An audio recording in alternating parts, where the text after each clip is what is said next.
Tu te sens vide, comme si une partie de toi était morte. Tu as du mal à faire confiance, même à toi-même. Pourtant, tu n'as pas été en guerre, ni victime d'un accident. Tu as survécu à une relation toxique et tu te demandes peut-être si tu deviens fou, si c'est de ta faute. Tu n'es pas fou, tu as peut-être développé un trauma narcissique. Le trauma narcissique, c'est cette cicatrice invisible que laisse une relation avec un partenaire narcissique. Ce n'est pas officiellement un diagnostic, mais le concept est utilisé en psychologie clinique, notamment par Marsha Linehan, pour décrire l'ensemble des symptômes post-traumatiques chez les victimes de narcissiques. Après une telle relation, tu peux ressentir de l'anxiété, une perte d'estime de toi, une hypervigilance, des flashbacks et une difficulté à te reconnecter à tes émotions. Dans cette vidéo, tu vas apprendre à reconnaître si tu souffres de trauma narcissique. Tu vas comprendre le mécanisme qui te maintient prisonnier de tes symptômes. Et surtout, tu vas découvrir 3 techniques concrètes pour commencer à te reconstruire. Pas de théories vagues, des actions précises, basées sur des années de recherche. L'erreur commune que beaucoup font, c'est de croire que le problème vient d'eux. Je suis trop sensible, j'aurais dû partir plus tôt, je l'ai poussé à bout. Ces phrases sont typiques d'une victime de narcissique. Mais c'est l'inverse. Le narcissique a activement détruit ta confiance en toi, pas parce que tu es faible, mais parce que c'est son mode de fonctionnement. Le vrai responsable, c'est lui. Le second écueil, c'est de penser que le temps guérit tout. Tu te dis, bon, je suis partie, dans 6 mois, ça ira. Mais 6 mois passent et tu es toujours en état d'alerte. Tu évites certains sujets, tu as peur des conflits, tu te sens coupable pour tout. Le temps ne guérit pas les blessures émotionnelles profondes si tu ne les traites pas activement. Laisser faire, c'est laisser les symptômes s'ancrer. Voici ce qui se passe réellement. Quand tu vis avec un narcissique, tu es soumis à un lavage de cerveau émotionnel. Il utilise des techniques comme le gaslighting, te faire douter de ta réalité, la dévalorisation et le love bombing, période d'affection intense. Cela crée un chaos émotionnel qui désorganise tes systèmes d'attachement. D'après la théorie de l'attachement, tu développes un style d'attachement désorganisé, tu as peur de l'intimité, mais tu en as besoin, tu veux fuir, mais tu veux rester. Ce conflit interne est épuisant. Le trauma narcissique active aussi les mêmes zones cérébrales qu'un stress post-traumatique, l'amygdale hyperactive, le cortex préfrontal affaibli. Tu n'arrives plus à réguler tes émotions.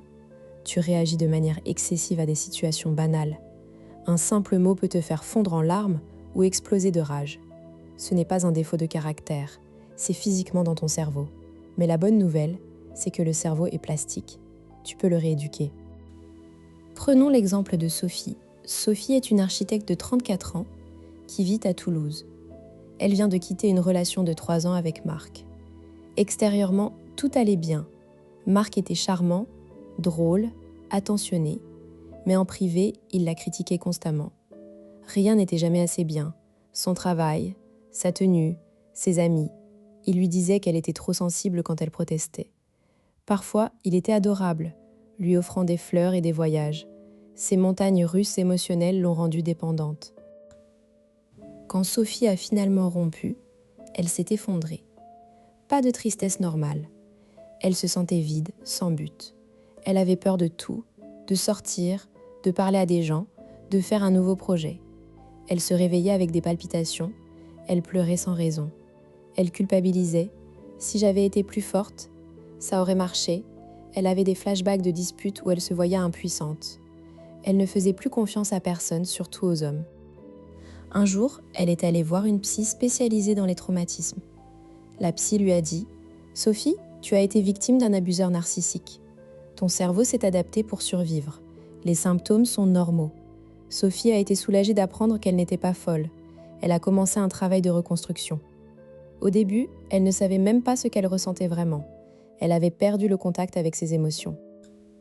Après 6 mois de thérapie et de pratique, Sophie a recommencé à se sentir elle-même. Elle a appris à valider ses émotions, à poser des limites. Aujourd'hui, elle travaille sur un nouveau projet d'architecture et elle a une relation saine avec un homme qui la respecte. Ce n'est pas facile tous les jours, mais elle a repris le contrôle. Alors, comment savoir si tu vis la même chose ? Pose-toi ces questions. Est-ce que tu te sens constamment en état d'alerte, comme si le danger pouvait survenir à tout moment ? Est-ce que tu évites certaines conversations par peur de la réaction de l'autre? Est-ce que tu remets en question ta propre perception de la réalité? Peut-être que je suis trop sensible? Est-ce que tu te sens coupable de choses que tu n'as pas faites? Si tu réponds oui à plusieurs de ces questions, il est probable que tu souffres de trauma narcissique. Pourquoi il est crucial de le reconnaître? Parce que si tu ignores ce trauma, tu risques de reproduire le même schéma. Le cerveau, pour éviter la douleur, peut réactiver des mécanismes de défense qui attirent des partenaires narcissiques. C'est le piège de la répétition traumatique. En comprenant ce qui t'arrive, tu brises le cycle. Tu passes de victime à survivant. La deuxième conséquence, c'est l'impact sur ta santé. Le stress chronique augmente les risques de dépression, d'anxiété, d'épuisement. Tu peux aussi somatiser, maux de tête, douleurs musculaires, problèmes digestifs. Ton corps parle à ta place. L'écouter, c'est se donner une chance de guérir. Enfin, le trauma narcissique peut affecter ta capacité à aimer. Tu peux devenir hyper vigilant aux signes de manipulation, au point de fuir toute relation saine. Ou au contraire, tu peux te précipiter dans les bras de quelqu'un qui te rappelle ton abuseur. Ni l'un ni l'autre n'est bon. La guérison te permet de choisir en conscience. Technique 1, le journal de validation. Prends un carnet. Chaque jour, note 3 choses que tu as ressenties durant la journée, colère, tristesse, joie, etc. Puis valide-les. Je ressens de la colère parce que mon collègue a critiqué mon travail. C'est normal de ressentir cela. Mon émotion est légitime. Exemple, je me sens vide, mais c'est une réaction normale après ce que j'ai vécu. Ne juge pas, n'analyse pas, juste reconnais. Cela réentraîne ton cerveau à ne plus refouler les émotions. Technique 2, la technique du non progressif. Pour reconstruire ta confiance en tes limites, entraîne-toi à dire non dans des situations sécurisées. Commence petit. Un vendeur au téléphone à qui tu dis non merci, je ne suis pas intéressé. Un collègue qui te demande une faveur non urgée à qui tu réponds, pas aujourd'hui. Chaque fois, note ce que ressens. Au début, cela provoque de l'anxiété. C'est normal. Au fil du temps, tu reprends le pouvoir sur tes choix. Technique 3. La visualisation de la douleur. Cette technique est utilisée en thérapie pour désensibiliser les souvenirs traumatiques. Installe-toi confortablement, ferme les yeux. Visualise le souvenir douloureux comme un film sur un écran. Regarde-le de loin, en noir et blanc. Ajoute une bande-son comique ou ralentis la scène. Cela semble ridicule, mais cela réduit l'impact émotionnel. Fais-le pendant 5 minutes par jour. Tu vas voir, le souvenir perdra son pouvoir. Tu te dis peut-être, tout ça est intéressant, mais je n'ai pas l'argent pour une thérapie. La bonne nouvelle, c'est que ces techniques sont gratuites et efficaces. Tu n'as pas besoin d'un psy pour commencer. Mais si tu sens que tu n'y arrives pas seul, n'hésite pas à chercher de l'aide professionnelle. Un bon thérapeute spécialisé en trauma peut accélérer ta guérison. Autre objection, je ne suis pas sûre d'avoir été victime d'un narcissique.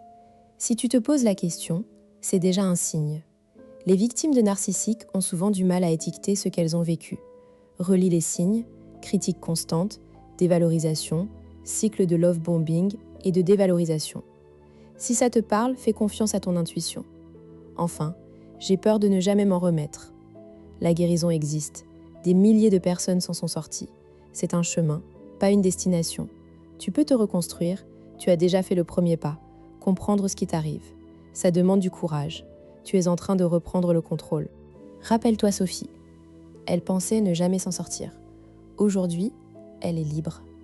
Ce n'est pas la Sophie d'avant la relation, mais une Sophie plus forte, qui connaît ses limites, qui sait ce qu'elle veut. Toi aussi, tu peux vivre cette transformation. La clé, c'est de commencer maintenant. Ne reste pas dans l'attente, prends ton journal, essaie les techniques et voir. Va voir cette vidéo, lien en description, pour approfondir le concept de gaslighting. Abonne-toi, active la cloche et partage ce contenu à quelqu'un qui en a besoin. Chaque partage, c'est une aide de plus. Merci d'être ici. Tu n'es pas seul.